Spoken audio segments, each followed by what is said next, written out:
ஈசா அலைஹிஸ்ஸலாம் அவர்களை குறித்துள்ள ஒரு தகவல். கிறிஸ்தவர்கள் ஈசா அலைஹிஸ்ஸலாம் அவர்களை எப்படி வணங்குகிறார்னா, அந்த வாசகத்தை அல்லாஹ் சாலிசு சலாசா என்ற வார்த்தையின் மூலமாக சொல்லி காட்டுகிறார். லக்கது கஃபரல்லதீன காலு இன்னல்லாஹ சாலிசு சலாசா. அல்லாஹுவை மறுத்தவர்கள், ஏகத்துவத்தை மறுத்தவர்கள் என்ன சொன்னார்கள் என்றால், நிச்சயமாக அல்லாஹ் மூன்றில் ஒரு கடவுள், மூன்றில் ஒன்று என்றார்கள். இந்த மூன்று என்ற அந்த எண்ணிக்கையை பொறுத்தவரை இந்துக்கள் மும்மூர்த்திகள் என்பார்கள், கிறிஸ்தவர்கள் திரியேகத்துவம் என்பார்கள். அதாவது ஏகத்துவம் என்றாலே ஓரிரை கொள்கையை ஏற்றுக்கொள்ள வேண்டும். ஆனால் கிறிஸ்தவர்கள் அதற்கு திரியேகத்துவம். நான் விளம்பரத்தை பண்ணலாம், ட்ரினிட்டி. அந்த கிறிஸ்தவனுடைய கொள்கையிலிருந்து ட்ரினிட்டின்னா முக்கடவுள் கொள்கை என்று வார்த்தை. எனவே திரியேகத்துவம் என்று தமிழிலும் ட்ரினிட்டி என்ற ஆங்கிலத்திலும் சொல்லப்படுகிற அந்த கொள்கையை அல்லாஹு தஆலா குறிப்பிட்டு அவர்கள் காஃபிராகிவிட்டார்கள். நிச்சயமாக அவர்களுக்கு சொர்க்கத்துக்கும் சம்பந்தமில்லை.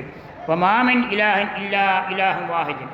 அல்லாஹுவை தவிர ஒரே ஒரு இறைவனை தவிர வேறு கடவுளை இல்லை. இல்லம் எந்தஹு அம்மா யக்கூலூன. இவர்கள் இந்த திரியேகத்துவ கொள்கையை ட்ரினிட்டியை நிச்சயமாக விட்டுவிட வேண்டும். விடவில்லை என்றால் என்ன நடக்கும் என்றால், லயமஸ்ஸன் அல்லதீன கஃபரு மின்ஹும் அஸாபுன் அலீம். வேதனைமிக்க தண்டனை இந்த நிராகரிப்பாளர்களை நிச்சயமாக கொண்டு சேர்ந்து அந்த வேதனைக்கு ஆளாவார்கள். எனவே கிறிஸ்தவர்களுடைய பிரச்சாரம் ஈசா அலைஹிஸ்ஸலாம் அவர்களை கடவுளாக்குவது. அதில் 3 கொள்கை என்ன தெரியுமா? அந்த முக்கடவுள் கொள்கை எப்படின்னா, பிதா சுதன் பரிசுத்தாவி. அதாவது தேவன் பழைய காலத்து பைபிளில் பிதா சுதன் பரிசுத்தாவி, பிற்காலத்து பைபிளில் தேவன் குமாரன் பரிசுத்தாவி. தேவன் என்பது இறைவனையும், குமாரன் என்பது ஈசா அலைஹிஸ்ஸலாம் அவர்களையும், பரிசுத்தாவி என்பது ஜிப்ரீல் அலைஹிஸ்ஸலாமை அறிவிக்கிறது. இந்த முக்கடவுள் கொள்கையை அல்லாஹ் தஆலா குறிப்பிட்டு மூன்றில் ஒன்றாக அல்லாஹ்வை ஆக்கினார்கள். எனவே தேவன் என்பதும் கர்த்தன் என்பதும் ஈசா, கிறிஸ்தவர்கள் அல்லாஹ்வைத்தான் குறிப்பிட்டார். ஆக இப்போது அந்த காலத்தில் தேவகுமாரன், இப்போது இறைமகன் இயேசு என்பார்கள். அல்லாஹு தஆலா கூறுகிறான், ஈசா அலைஹிஸ்ஸலாம் அவர்களை இறைவனாக்கினீர்கள், அவருடைய தாயாரையும் கூட சேர்ந்து வணங்குகிறீர்கள். அதை அல்லாஹ் குறிப்பிட்டு சொல்கிறான். அம்மையார் எவ்வளோ உத்தமை, கடவுளையா பெற்றெடுக்க முடியும் தாகி வயிற்றில். மல் மசீஹிபின் மரியம இல்லா ரசூலின். மரியமன் குமார் மசீஹி, மேசையா என்று தமிழிலே சொல்வார்கள். மேசையா என்பது, மெஸ்ஸாயா என்பது அந்த மசீ என்ற வார்த்தைக்கான தமிழ் ஆங்கில மொழிபெயர்ப்பு. எனவே மரியமன் குமார் ஈசா மசீஹ் அலைஹிஸ்ஸலாம் ரசூலாகவே தவிர இல்லை. அப்படின்னு அர்த்தம் என்ன? இறை தூதர் ஈசா அலைஹிஸ்ஸலாமே தவிர இறைமகன் ஈசா அலைஹிஸ்ஸலாம் அல்ல. கது ஹலத்துமின் கபிஹு ருசுலு. ஈசா அலைஹிஸ்ஸலாம் புதிதாக இறை தூதராக வந்தவர் அல்ல. அவருக்கு முன்னால் வரிசையாக 1,24,000 நபிமார் வந்து சென்று விட்டார்கள். உம்முஹு சித்திகா. ஈசா அலைஹிஸ்ஸலாம் அவர்களை பெற்றெடுத்த தாய் பரிசுத்தவதி, அவர்கள் சித்திகா உத்தமி, உண்மையாளர். அதில் ஒரு முக்கியமான தகவல் என்ன, அந்த ஒரே அடியாக தூக்கவும் கூடாது, ஒரே அடியாக தாக்கவும் கூடாது. கிறிஸ்தவர்கள் ஈசா அலைஹிஸ்ஸலாம் அவர்களை இறைமகன் என்ற போது, யூதர்கள் ஈசா அலைஹிஸ்ஸலாம் இழிமகன் என்றார். இழிமகன்னா புரியுதா? ஜினாபில் பிறந்தவன். ஏன்னா ஈசா அலைஹிஸ்ஸலாமுக்கு ஒரு கற்பனையாக ஒரு தந்தையாரை ஏற்படுத்தினார். பைபிளில் அந்த பரம்பரையை பார்த்தீங்கன்னா ஜோசப், யூசுப் அலைஹிஸ்ஸலாம் அல்ல, ஜோசப்னு ஒருத்தரை கற்பனை பண்ணி அவர்களை ஈசா நபிக்கு தந்தையாக்கினார். ஆக கிறிஸ்தவர்கள் வந்து இறைமகன் என்பதும் மிகப்பெரிய அபத்தம், யூதர்கள் இழிமகன் என்று சொல்லுவதும் மிகப்பெரிய அபத்தம்.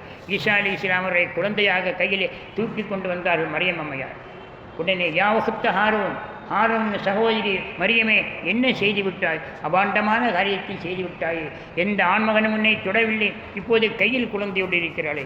எந்த பெண்ணாவது திருமணம் ஆகாமல் கள்ள உறவின் மீது குழந்தையை பெற்றெடுத்தால் ஊர் உலகம் எப்படி பேசும்? அந்த வார்த்தையை ஈசா அலைஹிஸ்ஸலாம் அவர்களை குறித்து யூதர்கள் சொன்னார்கள். அதைத்தான் பைபிளிலே அதற்கு யூதருடைய பழைய ஏற்பாட்டில் இழிமகன் இயேசு.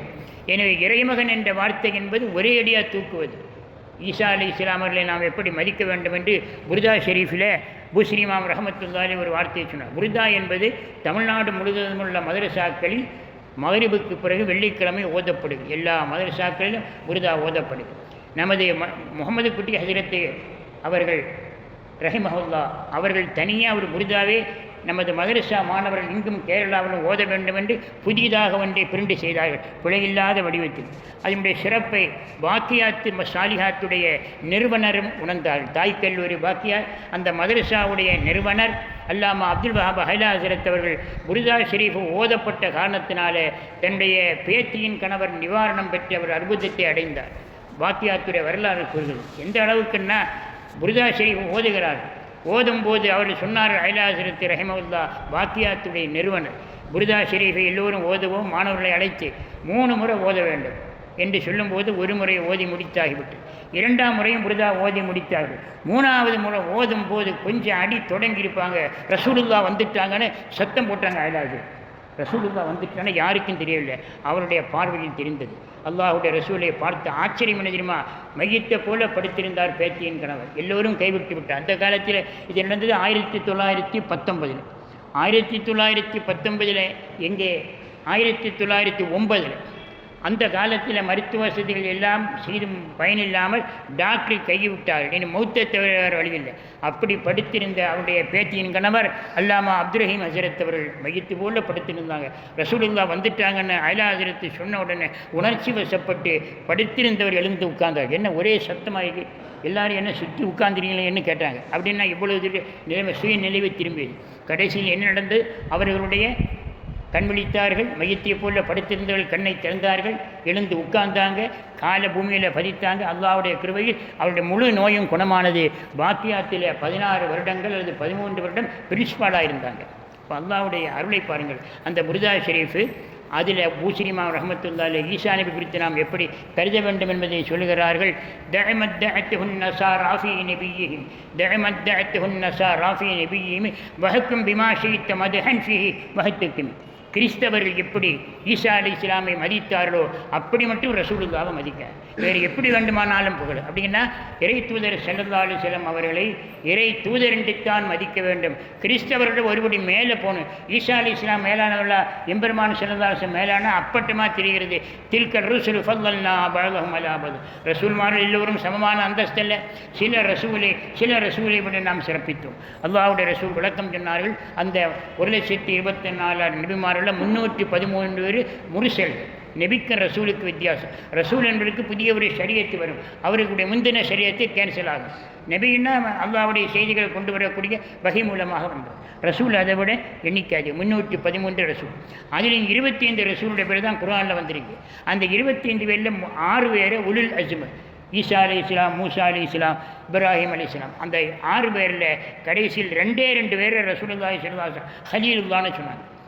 ஒன்று இப்ராஹிம் ஹலீலுல்லா, முகமது ஸல்லல்லாஹு அலைஹி வஸல்லம் ஹலீலுல்லா.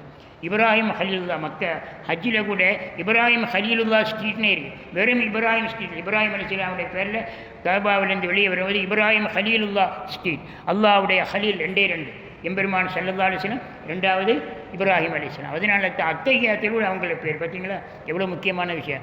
அத்தஹியா நமக்கு 2 பெருநாள், 2 பெருநாள். ஒரு பெருநாள் இப்ராஹிம் அலைஹிஸ்ஸலாமுடைய நினைவு எல்லோருக்கும் தெரியும். ஹஜ்ஜுல் புனிதமிக்க அந்த ஈதுல் அல்ஹா இப்ராஹிம் அலைஹிஸ்ஸலாமுடைய நினைவுக்காக ரசூலுல்லாஹி ஸல்லல்லாஹு அலைஹி வஸல்லம் ஒரு பெருநாளை அமைத்தார். அடுத்த ஒரு விஷயத்தை பாருங்கள், நமக்கு 50 கடமைகள் 5வது கடமை முழுக்க இப்ராஹிம் அலைஹிஸ்ஸலாமுடைய செயல்பாடு. அவங்க என்னென்ன செஞ்சாங்களோ, சின்ன ஒரு உதாரணம் பாருங்கள். இந்த சஃபா மருவா தொங்கோட்டத்தில் குறிப்பிட்ட இடத்துல பச்சை விளக்கு போட்டுப்பாங்க. அந்த பச்சை விளக்கு தான் எல்லோரும் ஓடுவாங்க. ஏன் ஓட வேண்டும்? சஃபாவிலிருந்து புறப்பட்டோம், சை மருவாவை நோக்கி செல்கிறோம். இடையில் குறிப்பிட்ட இடத்தில் பச்சை விளக்கில் ஹாஜிகள் எல்லாம் மெதுவாக போகிறவங்க ஓடுவாங்க. ஓடுவதற்கு என்ன காரணம்? அன்னைக்கு ஹாஜராமையார் ஓடினார்கள். எதுக்கு? பிறந்த பாலகன் இஸ்மாயில் அலைஹிஸ்ஸலாமுக்கு தாகம், தண்ணீர் தேவையின்றி அன்னைக்கு இருந்த சூழ்நிலையில் ஓடினாங்க. ஏன்னா அன்னைக்கு பள்ளத்தில் இருந்த அந்த ஓட முடியாது. ஆனால் சஃபா மேடு மருவா மேடு இடையில் இந்த பள்ளத்தில் குழந்தை ஏதாவது ஆபத்து வரும்னு பார்த்து போனங்கிறதுக்காண்டி ஓடினாங்க. அப்போ அவங்க ஓடுந்து ஒரு காரணம். எம்பெருமான் ஸல்லல்லாஹு அலைஹி வஸல்லம் சொன்னாங்க, என்னுடைய பாட்டியார் ஹாஜராமையார் அன்றைக்கு ஓடினார்கள், என்னுடைய பாட்டனார் இஸ்மாயில் அலைஹிஸ்ஸலாமுடைய பாதுகாப்புக்கு தண்ணீர் தேடி ஓடினார். இப்போ நாமளும் என்ன செய்யணும்? இன்று வரையும் ஓடுகிறோம். காரணம் இல்லை, காரியம் இல்லை. இது நமக்கு என்ன புரியுது? மகான்கள் அல்லாஹுவால் மதிக்கப்பட்டு அவனுடைய ரசூலுல்லாஹ் அடையாளங்காக்கப்பட்ட எல்லோரும் போற்றுதலுக்கு குறித்தானவர்கள், புனிதமானவர்கள், நம்மால் நினைத்து பார்க்கப்பட வேண்டும். அவர்கள் ஓடியதற்கு ஒரு காரணம் இருந்தது. இன்றைக்கு அந்த காரணம் இல்லாமல் அல்லாஹ்வுடைய ரசூல் ஓடச் சொன்னார்கள், நாம் ஓடுகிறோம். இந்த அடிப்படையில் நாம் பார்க்கும்போது இப்ராஹிம் அலைஹிஸ்ஸலாமுடைய பேரால், இஸ்மாயில் அலைஹிஸ்ஸலாமுடைய பேரால் 50 கடமைகள் ஒரு கடமை. இன்னொரு முக்கியமான விஷயத்தை நம்ம தெரியும். இப்போ ஈசா அலைஹிஸ்ஸலாமை பற்றி பேசுகிறோமோ, ஈசா அலைஹிஸ்ஸலாமுடைய பரம்பரை யார்? இஸ்ஹாக் அலைஹிஸ்ஸலாம். இப்ராஹிம் அலைஹிஸ்ஸலாமுக்கு 2 குழந்தை. அந்த மிக முக்கியமாக ரொம்ப பேர் தெரியாத மீலாது விழா கூடுமா கூடாதா என்ற விவாதத்தை எழுப்புவார் அல்லவா, ஒன்றை தெரிந்து கொள்ள வேண்டும். அல்லாஹு தஆலா எம்பெருமான் ஸல்லல்லாஹு அலைஹி வஸல்லம் பாட்டனார் 50வது தலைமுறை பாட்டனார் இஸ்மாயில் அலைஹிஸ்ஸலாமுடைய அந்த தாகத்தை தீர்ப்பதற்கு ஜம்சமை ஊற்ற வைத்தான். ஜம்சம் என்பது ஒரு அதிசய ஊற்று. அது எதற்காக? இன்று வரையிலும் உள்ள ஹாஜிகள் புனிதமாக பருக வேண்டும் என்பதற்கல்ல. அன்றைக்கு குழந்தை இஸ்மாயில் அலைஹிஸ்ஸலாம் தாகத்தினால் மரணித்து விட்டால் அந்த குழந்தை வழியாகத்தான் அல்லாஹ் தன் ரசூலை பிறக்க வைத்தார். ஈசா அலைஹிஸ்ஸலாமுடைய பாட்டனார் யார்? இஸ்ஹாக் அலைஹிஸ்ஸலாம். அவர்கள் யார்?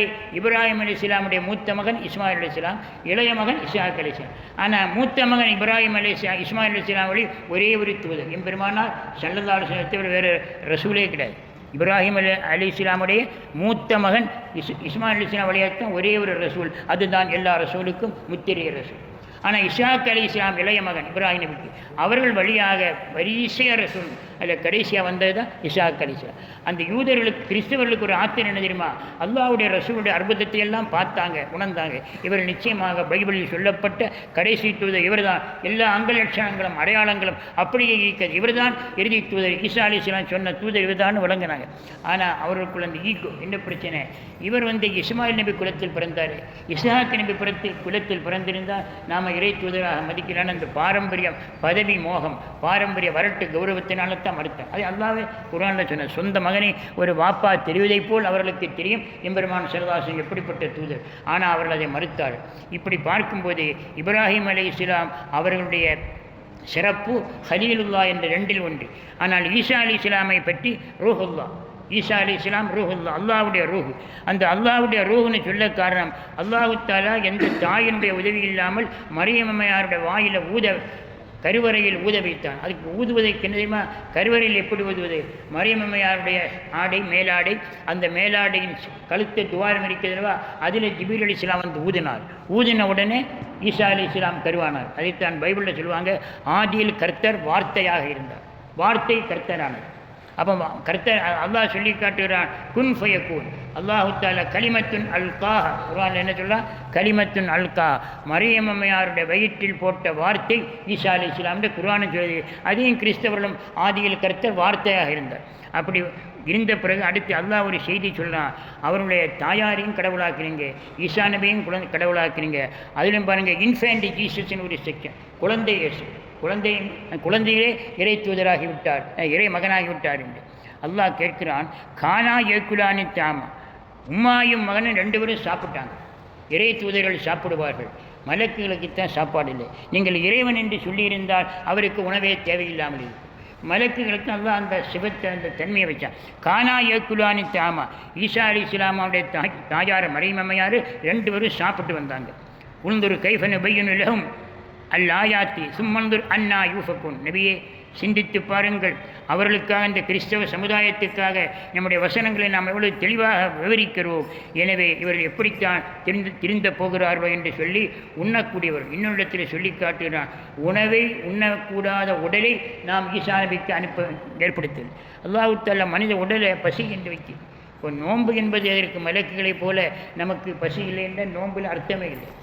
அந்த நோன்பு என்று சொல்லும்போது ஒரு குறிப்பை சொல்ல வேண்டும். மலக்குகளை பார்த்து அல்லாஹு தஆலா இது கடந்த நாளில் வர வேண்டியது, ஆனால் இந்த நோன்பு நேரம் என்பதனால தெரிந்து கொள்ள வேண்டும். மலக்குகள் கேட்டார்கள், யா அல்லாஹ், நீ மனிதன் என்று ஒரு இனத்தை படைக்கப் போகிறாய், அந்த மனிதன் என்று ஒரு இனம் தேவையா? நாங்கள் இரவு பகலாக உன்னை துதிக்கிறோம். அதற்கு அல்லாஹு தஆலாவுடைய பதில், உங்களுக்கு பசி இல்லை, அதனால் நீங்கள் சாப்பிடவில்லை. இதில் என்ன ஆச்சரியம்? மலக்குகளுக்கு பசி கிடையாது, உங்களுக்கு பசி இல்லை, நீங்கள் சாப்பிடலை, அதில் ஆச்சரியம் இல்லை. உங்களுக்கு தாகம் இல்லை, நீங்கள் தண்ணி குடிக்கல, அதிலேயும் ஆச்சரியம் இல்லை. உங்களுக்கு ஆசை இல்லை, அதனால் பெண்களை பற்றியுள்ள சிந்தனையும் இல்லை. அந்த மனிதனுக்கு நாம் மூன்றையும் கொடுத்து எனக்காக பசித்திருக்கிறார்கள், எனக்காக தாகிக்கிறார்கள், எனக்காக முழுக்க மனைவியை துறக்கிறார். அல்லாஹு தஆலா இரவு நேரத்தில் அனுமதித்தாலும் அதை தவிர்ப்பது சிறப்பு என்று உடல் உறவு சம்பந்தமான மார்க்க சட்டம் கொடுக்குது. ஆக மொத்தம் அந்த மலக்குகளுக்கு இல்லாத ஒரு சிறப்பு மனிதனுக்கு என்ன இருக்கிறதுன்னா, பசி இருந்தும் உண்ணவில்லை, தாகம் இருந்தும் தண்ணீர் குடிக்கவில்லை. எனவே மலக்குகளை விட நாம் சிறப்பாக அமைந்தோம் என்பதற்காக அல்லாஹ் தஆலா மலக்குகளை ஆதமுக்கு சுஜூதி செய்ய உத்தரவிட்டார். அடுத்து நாம் பார்க்கிறோம், ஈசா அலைஹிஸ்ஸலாமை பற்றி மறுமையில் ஒரு விசாரணை வரும். அந்த விசாரணை குறித்து நாம் எண்ணி பார்க்கும்போது அல்லாஹ் கேட்பான், ஈசா மரியமே, ஈசாவே, நீங்கள் 2 பேரும் என்னை கடவுளாக வணங்குங்கள் என்று சொன்னீர்களா? இது அல்லாஹ்வுடைய ஒரு கேள்வி. மனுஷர் மைதானத்தில் கிறிஸ்தவர்களை எல்லாம் ஒன்று திரட்டி இந்த கேள்வி கேட்குறேன், நீ என்னையும் என்னுடைய தாயாரையும் கடவுளாக எடுத்துக்கொள்ளுங்கள் என்று நீங்கள் என்னைக்காவது சொன்னீங்களா? சுப்ஹானல்லாஹ், யா அல்லாஹ் நீ பரிசுத்தமானவன், என் மனசில் இருப்பதெல்லாம் உனக்கு தெரியும், உனக்குள்ளே இருப்பது எனக்கு தெரியாது, நான் அப்படி சொல்வேனா என்று சொல்லக்கூடிய ஒரு கட்டம் அது. அருமையான பெருமக்களே, இன்றைக்கு உலகளாவிய பரவி இருக்கக்கூடிய கிறிஸ்தவர் உலக எண்ணிக்கையில் பார்த்தால் அவர்கள் எண்ணிக்கையில் அதிகமாக இருக்குது உலகளாவில். ஆனால் அந்த அத்தனை கிறிஸ்தவர்களும் ஒன்றை தெரிந்து கொள்ள வேண்டும். அல்லாஹு தஆலா மறுமையிலே விசாரணை நடத்தும் போது ஈசா அலைஹிஸ்ஸலாமையும் கொண்டு நிப்பாட்டும், மரியம் அம்மையாரையும் கொண்டு நிப்பாட்டும். 2 பேரையும் பார்த்து கேட்பா, நீங்கள் 2 பேரும் என்னையும் என்னுடைய தாயாரையும், குறிப்பாக ஈசா நபி, என்னையும் என்னுடைய தாயாரையும் கடவுளாக நீங்கள் எடுத்துக்கொள்ளுங்கள் என்று என்றைக்காவது நீங்கள் சொன்னீர்களா? அப்போது அவர்கள் உணர்ச்சி வசப்பட்டு, யா அல்லாஹ் நாங்கள் அப்படி சொல்வோமா என்று தன்னுடைய பரிசுத்த நிலையை எடுத்து சொல்வார். அதனால தான் ஈசா அலைஹிஸ்ஸலாமுடைய வருகை ஒரு நாள் இருக்கிறது. அந்த வருகையை பற்றி நாம் நம்புகிறோம், அல்லாஹ்வுடைய ரசூல் நமக்கு சொன்னார்கள், கிறிஸ்தவர்களும் நம்புகிறாங்க. என்ன வித்தியாசம்? நாம் நம்புறதுக்கும் அவங்க வருகையினுடைய நோக்கம் வித்தியாசம். ஜீசஸ் கம்ஸ் சூன் என்று கிறிஸ்தவருடைய பிரச்சாரம். இயேசு வருகிறார், சீக்கிரம் விரைவில் இயேசு வருகிறார். எனவே இந்த ஜீசஸ் கம்ஸ் சூன் என்ற இந்த பிரச்சாரம் இன்றைக்கு உலகளாவி. எம்பெருமான் ஸல்லல்லாஹு நிச்சயமாக வருவாங்க. வந்து என்ன செய்வார்கள் என்றால் சிலைகளை உடைப்பார்கள். ஈசா அலைஹிஸ்ஸலாமுடைய தேவாலயத்து சிலைகள் அத்தனையும் உடைப்பார்கள், சிலுவைகளை உடைப்பார்கள். சிலுவையும் ஈசா அலைஹிஸ்ஸலாம் அவருடைய பெயரால், மரியம் அம்மையாருடைய பெயரால் அமைந்திருந்தால் எல்லாவற்றையும் தகர்ப்பது தான் இறங்கி வரும் ஈசா அலைஹிஸ்ஸலாமுடைய லட்சிய பிரச்சாரம். சுமார் 40 ஆண்டுகள் அந்த பிரச்சாரம் உலகமெல்லாம் வருவாங்க. நம்ம நினைக்கிறோம் ஈசா அலைஹிஸ்ஸலாம் எப்படி போவாங்க? அமெரிக்கா, ஆப்பிரிக்கா, ஆஸ்திரேலியா, எத்தனை கண்டம் இருக்குது உலகத்தில், 6 கண்டம். அல்லாஹு தஆலா அந்த சந்ததியில் வந்தவர்கள் இன்றைக்கு விமானத்தை கண்டுபிடித்தார். வில்பர் ரைட், ஆர்வல் ரைட், 2 பேரும் யார் விமானத்தை ரைட் பிரதேஷ். எனவே அவர்கள் கிறிஸ்தவர்களாக இருந்தால் அவருடைய வழிவந்த அந்த ரைட்டு பிரதர்களுக்கு விமானத்தை கண்டுபிடிக்க முடியும் என்றால் அல்லாஹ் தன் ரசூலாக அமைத்த ஈசா நபிக்கு நவீன வாகனத்தை ஏற்படுத்துவான். உலகமெல்லாம் சுற்றுவார். சுற்றி கடைசியில் எங்கே போய் முடிப்பாங்கன்னா மதீனாவில். மதீனாவில் ஈசா அலைஹிஸ்ஸலாம் வரும்போது அவர்களுக்கு அல்லாஹு தஆலா வஃபாத்தை ஏற்படும். அந்த வஃபாத்தை ஏற்படுத்துவது இயற்கையான மரணம். பூமியில் அவர்கள் வாழ்ந்த காலத்தில் வஃபாத்து ஏற்படும். பின்னால் வருது விளக்கம் சொல்லுவோம். ஈசா அலைஹிஸ்ஸலாமை கொலை செய்ய முயற்சிக்கப்பட்ட போது யூதர்கள் அவர்களை இழிமகனாக கருதி கொலை செய்ய முன்றவுடன் அல்லாஹ் வானத்தில் உயர்த்தி விட்டார். ஒருமுறை ஈசா அலைஹிஸ்ஸலாம் அவர்களை குறித்து வேலூர் மைதானத்திலே பேசிக்கொண்டிருந்தால் கிறிஸ்தவ பிரச்சாரம். அப்போது அமானி ஹசரத் அவர்கள் அந்த வழியாக போனார். எனக்கு ஒரே ஒரு நிமிடம் கொடுங்க, அதாவது நான் ஒரு கருத்தை சொல்ல வேண்டும். அவர்கள் என்ன சொன்னார்கள்? பாவிகளை ரட்சிக்க இயேசு கிறிஸ்து சிலுவையில் தன்னை அறைந்து கொண்டார் என்று அவருடைய பிரச்சாரம். அப்போ அப்படியானா உங்களுடைய நாயகம் என்ன சொன்னார்கள்? ஃபாத்திமா ரலியல்லாஹு பற்றி ஸல்லல்லாஹு அலைஹி வஸல்லம் வாசகம், ஃபாத்திமா நீ இபாதத்தை செய்ய வேண்டும், இபாதத்து தான் அல்லாஹ்வுடைய இடத்தில் உன்னை நெருக்கும், உனக்கு தந்தையாக நான் இருக்கிறேன் என்பதற்காக இபாதத்து இல்லாமல் அல்லாஹ்வை நெருங்க முடியாது என்று சொன்னார். இதை வைத்துக்கொண்டு கிறிஸ்தவர்கள் என்ன சொல்கிறார்கள் பாருங்கள். கடைசியில் வந்த முகமது நபி ஸல்லல்லாஹு அலைஹி வஸல்லம் தன்னுடைய சொந்த மகளை கூட ரட்சிக்க முடியவில்லை. அவர்கள் நீ இறைவணக்கத்தை செய்து இறைவனை நெருங்கி என்றார்கள். ஆனால் கர்த்தராக இயேசு கிறிஸ்து எப்படின்னா உலகத்து பாவிகளை ரட்சிக்க தன்னுடைய உயிரை அர்ப்பணித்துக் கொண்டார். அப்போது அமானியத்துக்கு ஒரு நிமிடம் அனுமதி கொடுத்தோன்னு என்ன சொன்னாங்க? யார் சிறந்த டாக்டர்? ஒரு டாக்டர் சொல்லுகிறார், மகளே அல்லது மகனே, உனக்கு என்ன நோய் வந்தாலும் நான் குணப்படுத்துகிறேன் அப்படின்னு சொல்லக்கூடிய டாக்டரா அல்லது மருத்துவ முறைகள்?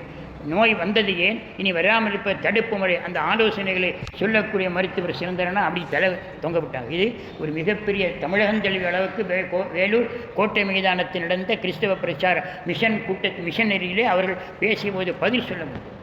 அதே போல் இன்னொன்று கேட்டாங்க, கொலை செய்வன் என்ன செய்வான்? கொலை ஆயுதத்தின் மீது அவனுக்கு ஒரு ஆத்திரம். எந்த கொலையாளிக்கும் கொலை ஆயுதத்தை பார்த்தா என் வாப்பாவை இந்த வாளால் வெட்டினா, இந்த துப்பாக்கியில் சுட்டான அந்த துப்பாக்கியை பார்த்து அந்த வாளை பார்த்து பாதிக்கப்பட்ட மகனுக்கு ஆத்திரம், ஆவேசம். ஆனால் ஈசா நபியை கொண்டது யூதர்னு சொல்லிங்க. ஆனால் யூதர்கள் அல்லவா அந்த சிலுவையை மதிப்பாக கழுத்தில் தொங்கணும், காதில் கழுத்திலையும் கையிலையும் கட்டணும், இடுப்பில் கட்டணும் இல்லையே. யூதர்கள் இந்த சிலுவையை பொருட்படுத்துவதே இல்லை. ஆனால் கிறிஸ்தவர்களாக நீங்கள் சிலுவையை கழுத்தில் அணுகிறீர்கள், அதே போல் இடுப்பிலே கட்டுகிறீர்கள். இப்போ கொலையாளி நீங்களா யூதர்களா? உண்மையிலே வரலாற்றில் அவர்களே சொல்கிறார்கள், கொலையாளி ஈசா அலைஹிஸ்ஸலாமை கொலை செய்யும் கொலையாளி கொலை ஆகலை, ஆனால் கொலை முயற்சி செய்தது யார்? கிறிஸ்தவர்கள் தான் கொலை முயற்சி யூதர்கள் தான் செய்தார்கள் என்று வரலாற்றை சொல்லி, இப்போ நீங்கள் அந்த கொலை ஆயுதத்தை எதற்காக கழுத்திலும் இடுப்பிலும் கட்டுகிறீர்கள் என்ற ஒரு கேள்வியை கேட்ட வரலாறுலாம் நமக்கு இருக்குது. ஆக அல்லாஹு தஆலா நம்மை முஸ்லீமாக பிறக்க வைத்தார். முஸ்லீமாக பிறக்க வைத்த ஈசா அலைஹிஸ்ஸலாம் அவர்களை மதிக்க வேண்டும். ஆதம் முதல் ஈசா வரை அனைத்து நபிகளும் மஹ்ஷர் மைதானத்திலே அவர்களுடைய நிலையை எண்ணி தவிக்கின்ற நேரத்தில் ஒரே ஒரு ரூஹுத்தான், யௌமை எதுவோ ஆதமும் அம்பியா நஃப்சி நஃப்சி நஃப்சி நஃப்சி நஃப்சியா ராத்திபத்தில் ஜலாலியாவில் வந்தவை. ஆதம் அலைஹிஸ்ஸலாம் முதல் எல்லா நபிமார்களும் என்னுடைய நஃப்சி என் நஃப்சி என் நிலைமை என்னவோ என்று எண்ணி தவிக்கின்ற நேரத்தில் ஒரே ஒரு உம்மத்தியா உம்மத்தியா உம்மியா, என்னுடைய உம்மத்து, என்னை பற்றி எனக்கு கவலை இல்லை, அல்லாஹ்வுடைய நெருக்கம், அல்லாஹ் மீதுள்ள நேசம் அதற்கு நிகரில்லை. எனவே இந்த உம்மத்து என்று ஆதம் அலைஹிஸ்ஸலாம் முதல் ஈசா அலைஹிஸ்ஸலாம் வரையிலும் நஃப்சி நஃப்சி என்று தான் கேட்பார்களே தவிர எம்பெருமான் ஸல்லல்லாஹு மட்டும்தான் உம்மத்தை பற்றி கவலைப்படுவார்கள். அந்த இறுதி நபியினுடைய உம்மத்தில் ஒரு அங்கமாக எல்லாமல் அல்லாஹ் நம்மை ஆக்கினான். கடைசி வரையிலும் அந்த பாக்கியத்தை நமக்கு தருவானார். ஒரு மகான் ஞானமேதை சொன்ன பாடலோடு இன்றைய உரை நிறைவு செய்கிறேன். ஆதம் பெறும் மக்கள் எல்லாத்திலும் நம்மை அன்பு கொண்டு, ஆதம் பெறும் மக்கள் எல்லாத்திலும் நம்மை அன்பு கொண்டு வேத நபி உம்மத்தாக்கின அந்த வெகு நன்றிக்கு சிரம் கீழும் பாதம் மேலுமாய் 100,000 ஆண்டுகள் ஓதி தவம் கிடந்தாலும் போதாது அவனன் உகந்தது. தமிழ்நாட்டின் தென்பகுதியிலே தென்காசியில் பிறந்து தக்கலையில் அடங்கி வாழும் ஞானமேதை பாடிய இலக்கியத்தில் புகழ்பெற்ற வரி என்ன சொல்கிறாங்கன்னா, எம்பெருமான் சிறந்த உம்மத்தில் அல்லாஹ் நம்மை ஆக்கினது எவ்வளோ பெரிய நியமத்து. முஸ்லீமாக பிறக்க வைத்த நியமத்து, அதிலும் கூட வேறு நபியுடைய உம்மத்தாக ஆக்காமல் இறுதி நபியுடைய உம்மத்தாக ஆக்கின நியமத்துக்கு நிகராக 10 லட்சம் வருஷம் தலை கீழே காலு மேலே இபாதத்தை செய்தாலும் நிகராகாது. அல்லாஹ் அந்த நியமத்தை நமக்கு தந்தான். இறுதி நபியின் உம்மத்தாக ஆகிற வாய்ப்பை தந்தான். அவர் மூலமாக புனித குர்ஆனையும் தந்தான். அதனுடைய போதனைகளை பகிர்ந்து கொள்கிறோம். வல்லரஹ்மான் கடைசி மூச்சு வரையிலும் அந்த குர்ஆனுடைய வெளிச்சத்தில் ரசூலுல்லாஹி ஸல்லல்லாஹு அலைஹி வஸல்லம் ஆதரவில் ஆசையில் வாழ்கிற வாய்ப்பை நமக்கு தருவானாக. வஆஹிர் தஅவானா அனில் ஹம்துலில்லாஹி ரப்பில் ஆலமீன். சுப்ஹானல்லாஹி சுப்ஹானக்கல்லாஹும்ம வபிஹம்திஹி அஷ்ஹது அல்லா இலாஹா இல்லா அன்த